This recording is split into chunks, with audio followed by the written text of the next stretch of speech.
Hello, my name is Tracy Parrish. I'm a graphic designer, and today I'm going to show you how to draw blood using Photoshop. So our picture has a little context. I'm going to place a clip art of a knife into our document. Selecting the brush tool, I've selected a round brush that's slightly feathered and the color red. By making a layer above the knife, if we need to go back and make changes later, we can simply delete the layer. By using the brush, I can color in, and using the rounded edge, make drops.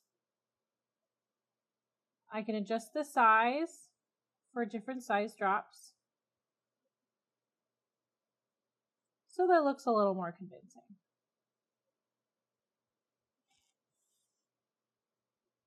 If I go to Layer, select Layer Style, Bevel and Emboss, a menu opens where we can give it a little bit of depth and some highlights and lowlights to make it look like liquid and a little three-dimensional.